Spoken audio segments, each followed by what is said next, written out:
If you get sticker shock every time you go to the grocery store, don't feel bad because we're all in the same boat.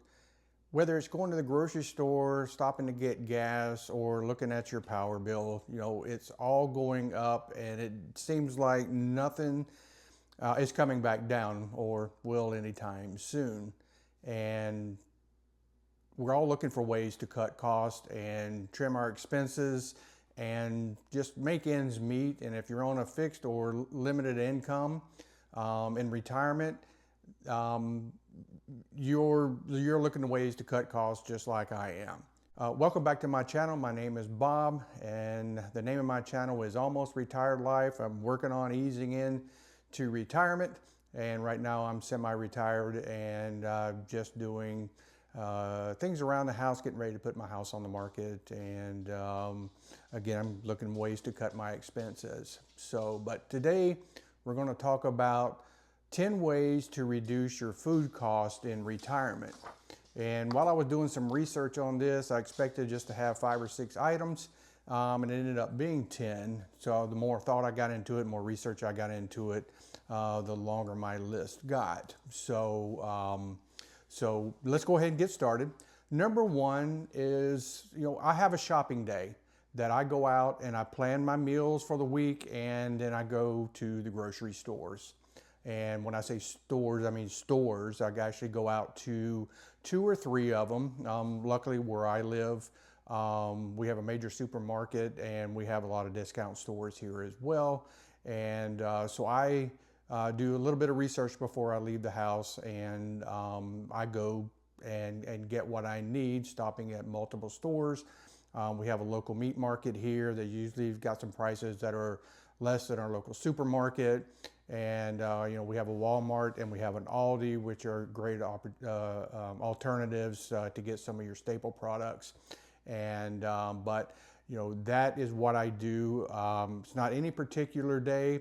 It's just when I work it into my schedule, and I get up and go. But I make sure I plan for that. So, number 2. Don't buy the brand name items. What I have found out over the last few years is store brand items, whether you go to your supermarket, whether you go to Aldi, which is a great alternative, buy their brand name products. And they're equally as good, and it's usually about half the price or up to 25% off, and it's just a comparable alternative. And so that is a great alternative, and will help you save some money. And if you see me looking down, I have a list here that I'm just kind of going by. And a lot of the supermarkets will sell in bulk products. Try to stay away from those, especially if you're living solo. Number 3, go to your local farmer's market or your fruit stand. We have several. I live in Central Florida. We have several where I live. And the one in my town is open on Saturdays only. We have at least one that is open Friday, Saturday, and Sunday, and then we have another that's just open on Sunday. So great alternatives, kind of works with your schedule. Make sure you go to your farmer's market. It's better quality products, and it's a lot more healthier for you. It's always fresher. And the pricing is so much better. You can get better products, larger products for a lesser cost there. That's a great way we do. We try to go every Saturday, if not every other Saturday, and just pick up mostly fruits. And they do have some seafood products there and a lot of other items that we can get at lower cost than the supermarket. So we work that into our schedule, our shopping schedule as well, and actually come out saving quite a bit of money whenever we do that. Number 4, make a shopping list and stick to it. If you do your planning properly and just plan your meals out, you know exactly what you need when you go to the grocery stores. Or the farmer's market, and that is your meal. You can even actually cost it out as you're walking through the store, which is a great plan to have. You know how much you need to spend, or how much you left to spend, and that would also play into the previous comments that I just made of going to multiple stores. Our local supermarket here has buy one, get ones almost every day. They rotate twice a week, and which is fantastic. And so I go there to get the BOGOs. I go somewhere else to get my staple items. A lot of items I get at the farmer's market. So you do a little bit of research. That helps you save on your cost. Add a little bit of driving, but that's part of it.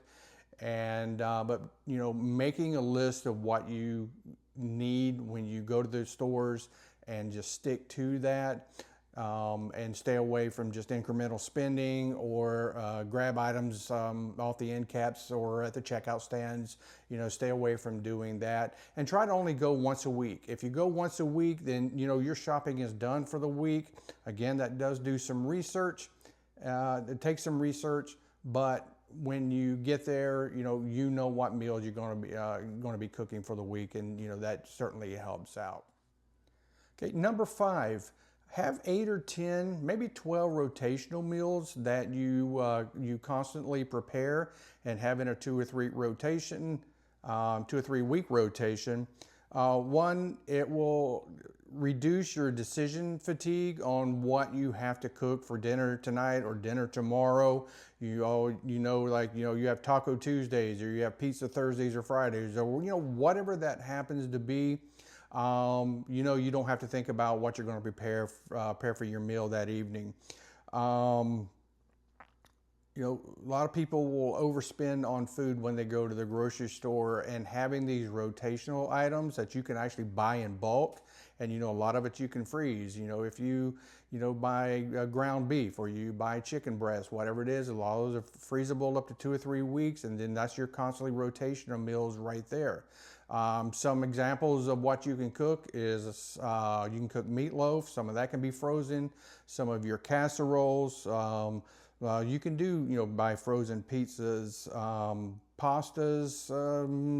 Those can be eaten as leftovers, and you can make it in bulk and just serve it and eat it over multiple meals. So, number 6, this is segue from number 5, is cook in larger batches. Sometimes, since I'm the main cook in our house, on Sunday afternoons, I will prepare 2 or 3 meals, and then I will use freezable containers and just separate my meals out, and those we have on rotation throughout the week. And that will help you with your food costs as well. You're not having to spend $8, $10, $20 a day for a meal that you're cooking for dinner. You can cook it one time and get 3 meals out of it. Most times, like I mentioned before, it's great for leftovers when you do bulk batches, and it's quick and easy. You don't have to worry about preparing food for the night. It's already done for you. Number 7, shop your pantry before you go to the grocery stores. Make a list of everything that's in there, or an inventory. Get a mental picture. If you got a fridge in the garage, don't forget to check the freezer and the refrigerator there. That will help you understand what you have on hand, so to keep from having to purchase that again and just increase your food bill artificially. So understanding what you have on hand in your household already is a great way to reduce your cost. Use artificial intelligence to help you plan your meals. It's something I have played with over the last 6 or 8 months. I use ChatGPT and I use Gemini, and I will just ask it, I have these ingredients, help me plan a meal using these ingredients. And you would be surprised at the meals it will come up with for you to cook with what you have in your fridge or freezer or your pantry. It's unbelievable, the information that it will provide for you. If you need a recipe, that's another thing. If you're looking for a special meal that you want to cook for a special occasion, it will certainly just write that out for you. You can just continue asking it questions and fine tune it till you get it to where you want. So artificial intelligence is fantastic for helping you meal plan.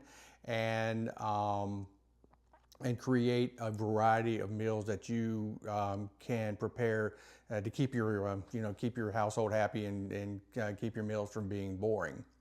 Number 9, this is probably one of my favorites. I've loved to cook. I have, since I was 11 years old, and watch YouTube videos. All Recipes, all one word, is a great YouTube channel that I discovered about 4 months ago. And they have very easy, down-to-earth recipes that are simple to cook. A lot of them are just 5 ingredients, things that you have on hand that you don't have to run to the store and get.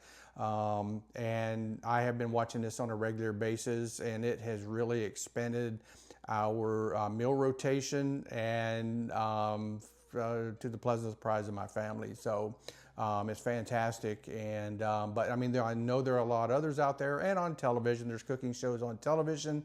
If you can find one nowadays instead of watching game shows, which is crazy. Yeah, YouTube channels for cooking is another option. And last but not least, I was on the fence about adding this one, but it's important. I think just as a reminder, but eat out less. I cook better meals, in my opinion, than I at home than I can when I go out. And I mean, it's a lot less cost effective. And I'm not saying don't go out at all. But if you cook more at home, you'd be pleasantly surprised how much extra money you got left over from not going out so much and just meal planning and preparing at home. So that is my list. I hope you got something out of it, maybe one item, and if you didn't, that's fine as well. But I appreciate you watching. If you like the information here, I got another one coming up soon on how to travel at low cost or at no cost, and that'll be coming out in the next week or two. But subscribe and like my channel. I'd really appreciate it. Give me a comment here if you do something at home that that was not on my list. We'd appreciate the comment. We'd appreciate you letting me know. I'd like to increase my list and maybe do a part 2 sometime down the road. But as we go forward, and I'm trying to grow my channel, I appreciate your subscription and the like and comments. So until next week, I hope you have a great weekend, and I'll talk to you soon.